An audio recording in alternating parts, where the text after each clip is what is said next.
الحمد لله العليم الحكيم العزيز الرحيم أشهد أن لا إله إلا الله رب العالمين وأشهد أن محمدا عبده ورسوله المبعوث من عند الله رحمة للعالمين اللهم صل وسلم وبارك على إمام المتقين سيدنا ومولانا محمد وعلى آله وأصحابه ومن تبعهم بإحسان إلى يوم الدين أما بعد فيا عباد الله أوصيكم ونفسي بتقوى الله فقد فاز المتقون ولقد قال تعالى أعوذ بالله من الشيطان الرجيم بسم الله الرحمن الرحيم يا أيها الذين آمنوا اتقوا الله وقولوا قولا سديدا يصلح لكم أعمالكم ويغفر لكم ذنوبكم ومن يطع الله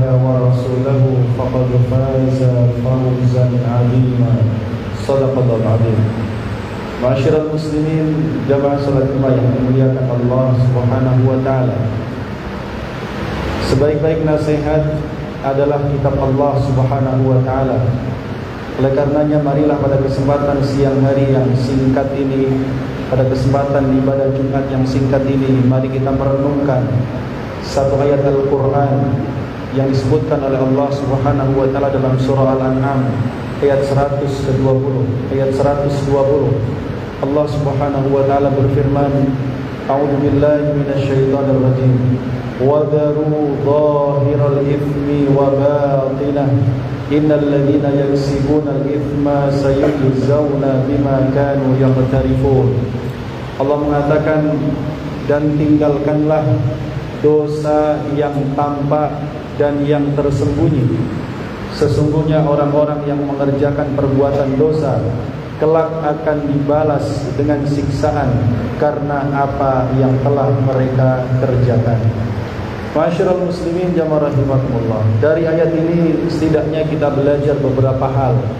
Yang pertama, bahwa di antara tuntutan dan bukti ketakwaan kita selain dengan melaksanakan perintah Allah adalah dengan menjauhi semua larangannya.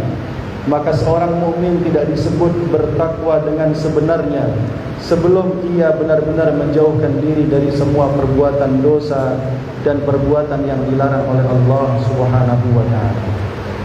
Kemudian pelajaran kedua yang kita dapati bahwa dalam ayat ini dosa dibagi menjadi dua.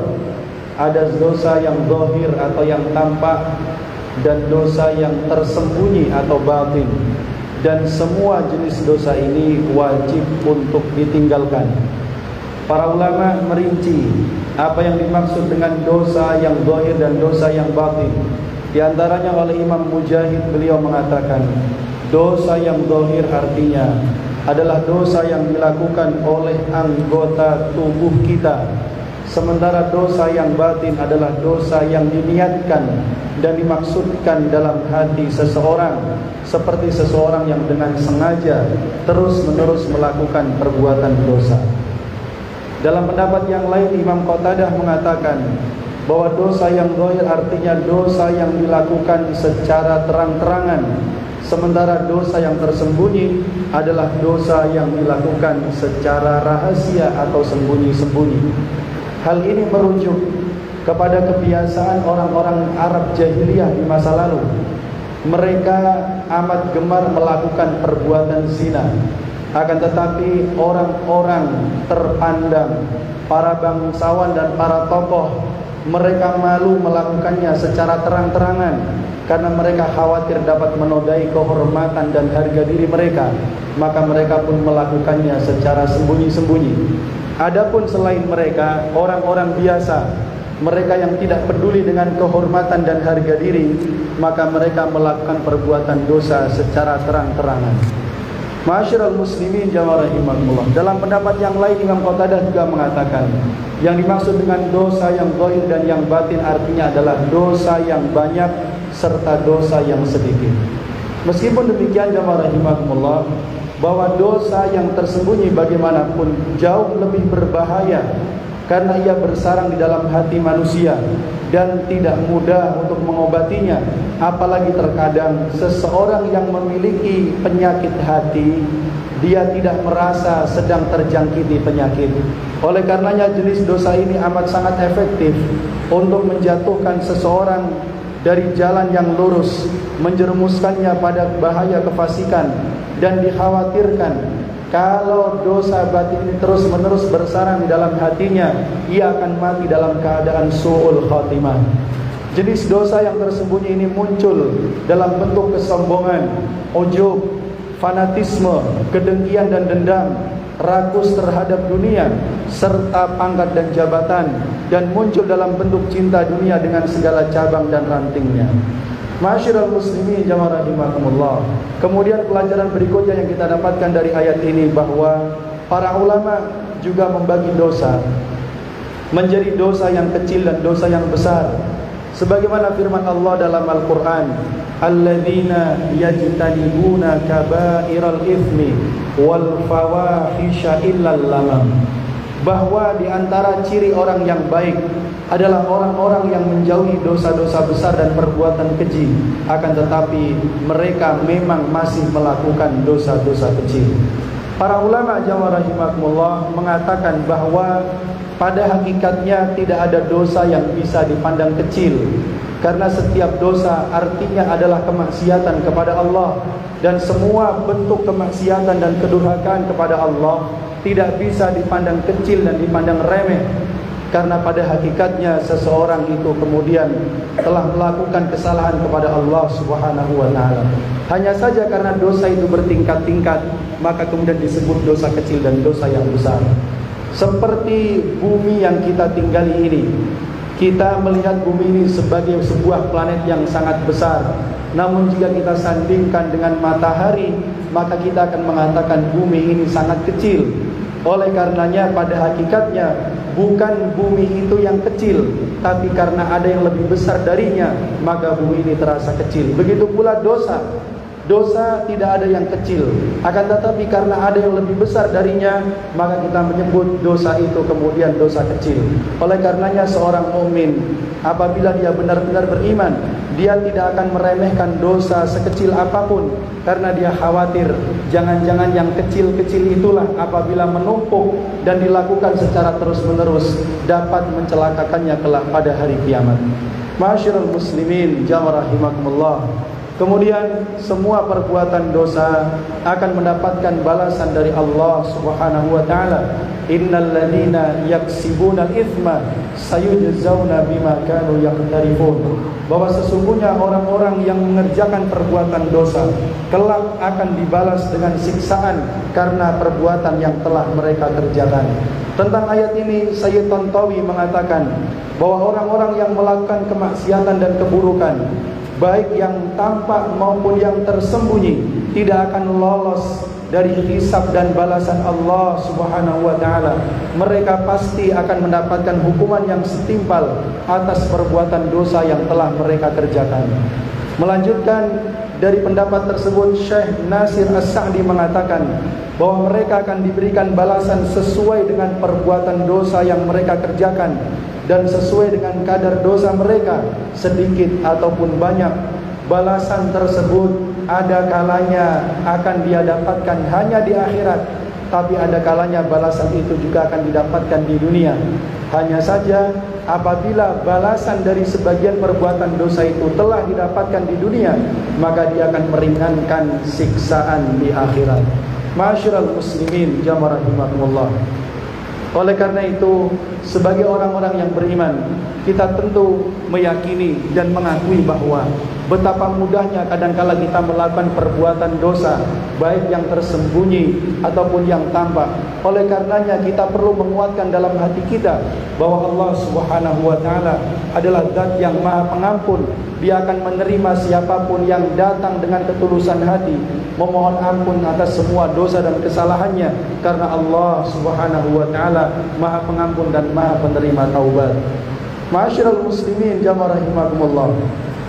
Bahkan Rasulullah sallallahu alaihi wasallam menjamin surga bagi siapapun yang dapat menjamin 6 hal dari dirinya. Rasulullah SAW bersabda, berilah kepadaku jaminan atas 6 hal dari diri kalian, maka aku akan menjamin surga bagi kalian. Kemudian beliau mengatakan, jujurlah ketika kalian berbicara, tepatilah ketika kalian berjanji, tunaikanlah amanah ketika kalian diberikan kepercayaan, jagalah kemaluan kalian dari yang haram, jagalah mata dan pandangan kalian dari yang haram, dan tahanlah tangan kalian dari berbuat kezaliman. Ma'asyiral muslimin jamaah rahimakumullah. Oleh karena itu, seorang muslim dia menyadari dia tidak cukup menjadi baik secara zahir, namun juga dia harus menjadi baik secara batin. Dia perlu memiliki hati yang bersih dan jiwa yang bersih. Karena ketika Rasulullah SAW ditanya, ya Rasulullah, siapakah manusia yang terbaik? Maka beliau menjawab dengan 2 kalimat, kullu mahmumil qalbi saduqil lisan. Orang terbaik adalah orang yang hatinya bersih dan orang yang jujur lisannya. Di sini mengandung 2 unsur, unsur batin dan unsur zahir. Lalu kemudian para sahabat mengatakan, ya Rasulullah, adapun orang yang jujur lisannya kami telah memahaminya, maka apa maksudnya dengan seseorang yang bersih hatinya? Lalu Rasulullah pun menjawab, at-taqiyun naqi la ithma fihi wala baghya wala ghilla wala hasad. Orang yang bersih hatinya adalah seseorang yang hatinya bertakwa, bersih dari dosa, kezaliman, dendam dan kedengkian. Ma'asyiral muslimin jamaah rahimakumullah. Oleh karenanya, mudah-mudahan di sisa kehidupan kita yang amat singkat ini, kita benar-benar bisa memaksimalkan ketaatan kita kepada Allah dengan menjalankan semua perintahnya, menjauhi semua larangannya, agar kita termasuk di antara golongan orang-orang yang bertakwa, yang pantas mendapatkan ampunan Allah dan dimasukkan ke dalam surganya insyaallah. Amin ya rabbal alamin.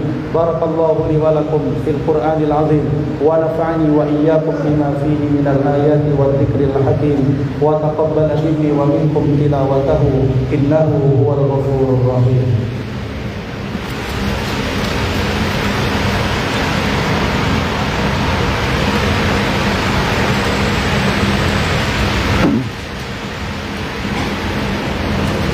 Alhamdulillahi rabbil alamin wal 'aqibatu lil muttaqin wala 'udwana illa 'alal zalimin. Asyhadu an la ilaha illallah wa asyhadu anna Muhammadan 'abduhu wa rasuluh. Allahumma salli wa sallim wa barik ala syafi'ina sayyidina wa maulana Muhammadin wa ala alihi wa ashabihi wa man tabi'ahum bi ihsanin ila yaumiddin.